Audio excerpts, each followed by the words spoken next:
Powerbook 3 Raising Kanan is back with one of the best episodes so far, and there were a lot of clues, key details in episode 6 of Raising Kanan with a lot of dialogue. I mentioned in my previous video that there were key conversations in this episode that we needed to pay attention to and break down in a bit more detail, and this is what we're going to do in this video. We're going to look at how I believe Scrappy is still alive, because I know there were a lot of differing opinions in the comment section. We're going to look at Nicole's downfall, the downfall of the Thomas family, and some key clues with the dialogue that went down in episode 6. But of course, if you're new to the channel and you haven't done so already, then remember to smash the subscribe button if you want to see everything Powerbook 3 and Power Universe related. But let's talk about Scrappy first, and whether or not he's dead or alive, because this one was brought up a lot in the comment section because a lot of people thought that he was dead, but that's not the case. You could definitely see Scrappy still moving, and it is very clear that he's not dead because we've still not seen the most important parts play out from his character description, which is of course him training Kanan and taking him under his wing and teaching him how the streets work. So for me, Scrappy is definitely not dead, and he's someone that Raquel will protect, someone that Raquel will help, and we've already seen her doing so when one of her soldiers was in hospital from a gunshot wound.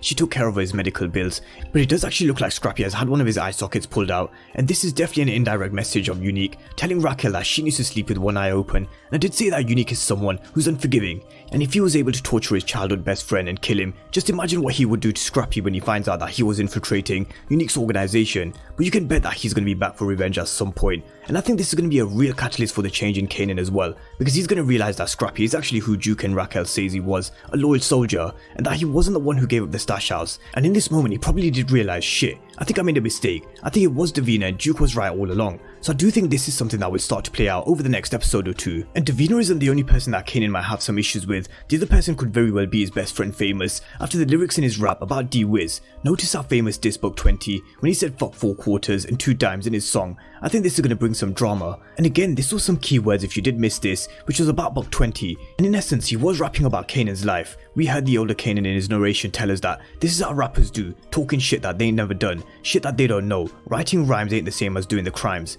And Duke and Kanan said that Famous is someone who isn't built for the streets earlier on in the season. In episode 3, we saw Kanan's facial reactions completely change when he realized what the lyrics were, so let's see if this does cause problems for them. But one thing I do think will come back is this line where Famous said, the streets in the body. I do think we're going to get a big body dropping soon, and next week. There are a lot of foreshadows in this episode, especially with Nicole. I mentioned in a few of my previous videos that there will come a time where something big will happen to Jukebox, which will switch her attention from her music career to being a cop, and we've already started to see some of this being played out in this episode. They planted the seed with their conversation with Detective Burke, and especially with how she said she can talk to her about anything. It doesn't even have to be about the death of D-Wiz, because she saw how close she was with Nicole. And there were a few people with a similar thought process to mine in my previous video, with how I said this will turn Duke into a crooked cop. And we definitely can't ignore this. There were a few comments which mentioned that we'll see Nicole overdose after she got a little taste from Crown at the event, and her becoming a real drug addict. If we were to link it back to Power, we've seen this happen before when Joe Proctor's wife was killed with an overdose, so I really wouldn't be surprised if we see something similar, or if she was caught in a crossfire. But this is what I genuinely think will be the catalyst for Jukebox's character to change.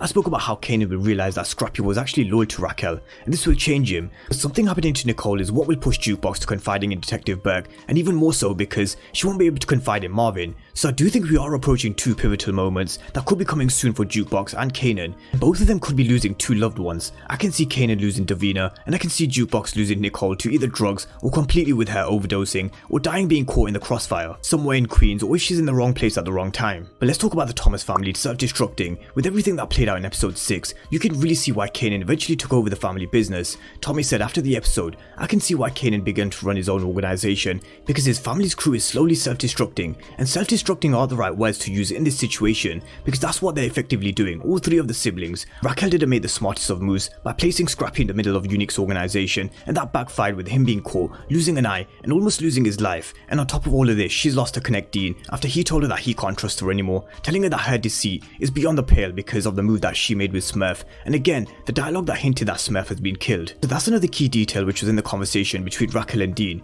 But Dean also cut off her supply because Unique's paying a 20% premium for his and Raquel's supply, so those weren't the smartest of moves by Raquel. With Lou-Lou, it's a very similar situation that we've seen play out before in Power, and it really doesn't end well. He seems to think that music and hosting events like this is a way out of the drug business, and it's another way he can make money. He has this love and passion for music, and he even said to Rack that this can be another way they can make money, and I do agree, he can. but he won't be able to because Raquel will always be pulling him back in, and the world of power definitely won't allow him to have a happy ending, and him pursuing his dream is a way of him self-destructing. So that's Raquel and Lou-Lou, but we have Marvin, who's always doing shit wrong and someone who's always bending the rules and doing something that he's not supposed to be doing. And this time in episode 6 we saw him again with Kanan. He even said to Kanan that he's supposed to be staying away from him after what happened last time, but Kanan gave him this idea of branching out and going onto the highway where they're not stepping on anyone's territory and they can charge these folks a much higher price, something that he learned from Jukebox in episode 3. And Marvin ranting and raving to himself, saying that he makes mistakes because he's human. He did actually drop some home truths though to the inspector who was listening on before he was about to kill him. He told him that Raquel always fucks up too, but she never gets the same backlash as Marvin does. I spoke about how Raquel is self-destructing, but when it's Marvin it's always the same shit, and Marvin always gets the tough end of the stick when it's him, and he said that his ass is undervalued in this organization,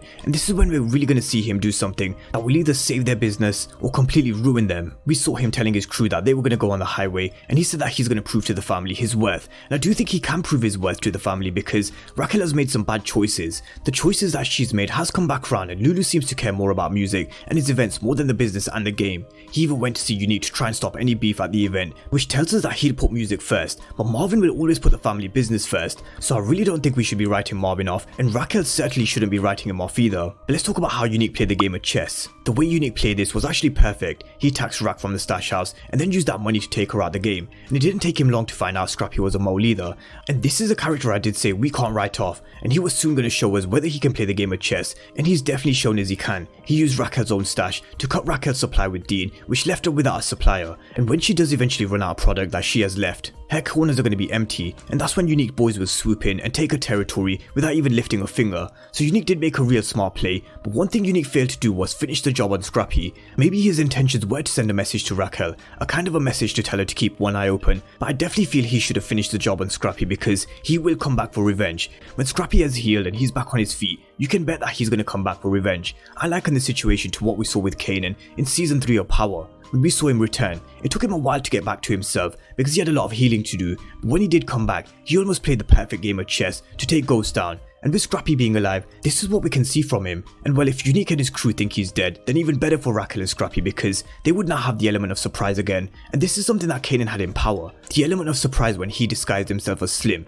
So I really wouldn't be surprised if we didn't see Scrappy for a while, returning towards the end of the season when shit is really about to go down for Raquel, and him coming back and protecting Raquel, him exacting his own revenge on Unique and his crew. But those are just a few of the key main talking points from the episode, and I do wonder how Raquel is going to play this now. Would she even dare to try and take out the Connect and leave Unique without a Connect too? And this whole situation with Jukebox and Nicole, Kanan and Davina is something that will heat up in the next episode or two. The turning point for these two situations and characters are definitely coming. It's going to have an impact on both of them. And are the Thomas family self-destructing? I'm going to be back in the week dissecting all the key storyline downs as usual, so drop me all your thoughts and comments down below. And of course, if you're new to the channel and you haven't done so already, then remember to smash the subscribe button if you want to see everything Power Book 3 and Power Universe related. But as always, thank you guys for watching, and I'll see you next time.